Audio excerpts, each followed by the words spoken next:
Sometimes the worst stories don't start with fear. They start with normal days. A routine walk, familiar faces, nothing that feels dangerous. And that's what makes this one so hard to sit with. Because what happened to Junko Furuta didn't unfold in isolation. It happened step by step, in places people passed by, in moments where someone could have said, "This isn't okay," and didn't. Here is what I mean. This wasn't hidden from the world. It was ignored by it. And that's the part I can't shake. Not just what was done, but how long it was allowed to continue. So ask yourself this, honestly. How many chances does it take to stop something before silence becomes part of the problem? Before we continue, please like, comment, share and subscribe. Okay, let's proceed. So before we go any further, I need to ground this for a second. This video covers the tragic case of Junko Furuta, which happened in Tokyo, Japan, in 1988. It's one of those cases that stays with you, not because of shock value, but because of what it says about people, silence, and how badly systems can fail someone. And I want to be clear with you. This isn't here to sensationalize anything. No graphic details, no cheap storytelling. That's not the point. Here's what I mean.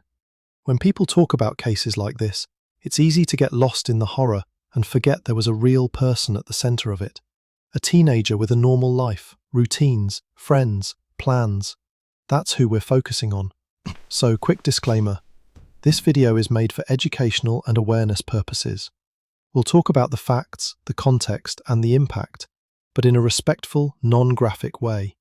If topics like violence or true crime are heavy for you, it's okay to step away. I'm not here to shock you. I'm here to make sure this story is remembered the right way. So let's slow this down for a second and talk about Junko Furuta as a person. Not a headline, not a case, just a girl living her life.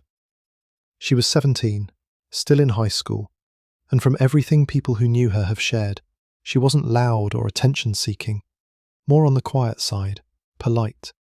The kind of person teachers didn't have to worry about. The kind of friend who listens more than she talks. Here is what I mean. Think about someone in your class or your neighborhood who just does the right thing without making a big deal about it. That was Junko. She went to school like every other teenager, woke up early, probably not loving it, got ready, put on her uniform, sat through classes, took notes, did her assignments. Nothing extraordinary on the surface. But that's the point. Her life was normal in the way most of ours are, and she had plans. Junko was working part-time at an electronics store, not because she had to in some dramatic way, but because she was responsible. She was already thinking about her future, saving money, learning how to deal with people, how to be independent. Small steps, but they matter. She also had an interest in fashion and design. She wanted to build something for herself. A career, a life that felt stable and creative at the same time. That mix of practicality and quiet ambition, it says a lot about who she was. At home, she was a daughter in a regular family.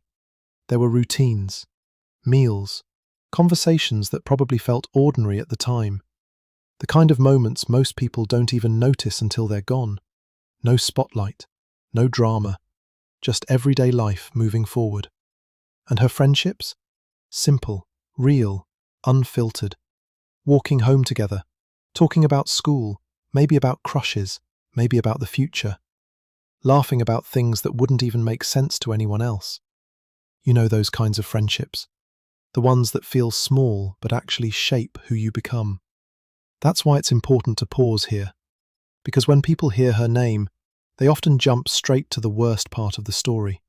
And I get it. But if we only focus on that, we erase her. We reduce a whole human life into a single chapter, and I don't think that's fair. Junko Furuta wasn't just a victim.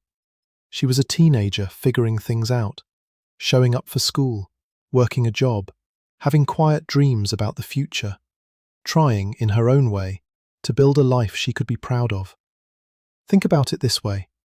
If nothing had gone wrong, her story would have looked like millions of others. Graduation.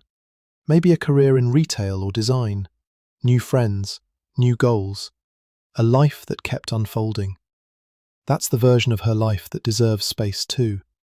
Because remembering her like this, it doesn't just make the story sadder, it makes it more honest. And this is the part that's hardest to sit with. But it matters. Not for shock, for understanding what actually happened.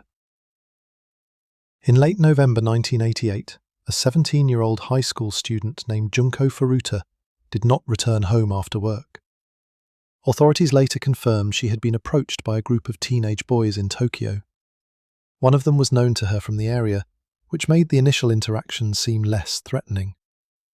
Here's what we know from court records and investigations. She was taken to a private residence connected to one of the boys. Authorities say a violent crime occurred inside the residence. Over an extended period of time, she was held there against her will.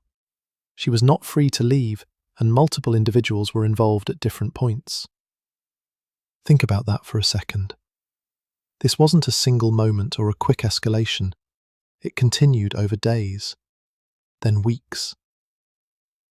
Reports state that others were aware she was being held in the house. Some entered the residence during that time. Despite this, she was not helped or released. That detail matters because it shows how the situation was allowed to continue when it could have been stopped. Throughout the confinement, she was subjected to repeated acts of violence. Authorities documented that the harm escalated over time. She was also threatened in ways that made escape feel impossible. That combination of control, fear, and isolation kept her trapped. Her family, meanwhile, was searching for her. A missing person report had been filed, but the location where she was being held wasn't identified in time. After several weeks, the situation ended in her death. Investigators later determined that the cause was the cumulative result of the prolonged abuse she endured. Following this, those involved attempted to conceal the crime. However, law enforcement eventually uncovered what had happened. The individuals responsible were arrested and prosecuted through the Japanese legal system. Here's the part that stays with people. Not just the crime itself, but how many points along the way there were chances for it to stop. People knew, people saw signs, and still it continued. This case is often remembered not only for its severity, but for what it revealed about group behavior, silence, and accountability. And this is the part that really stays with you. Junko Furuta wasn't just a story. She was a real person, and what happened to her shows how dangerous silence and inaction can be. My stance? We don't look away. We remember her, and we speak up when something feels wrong. Thanks for watching. Please like, comment, share, and subscribe.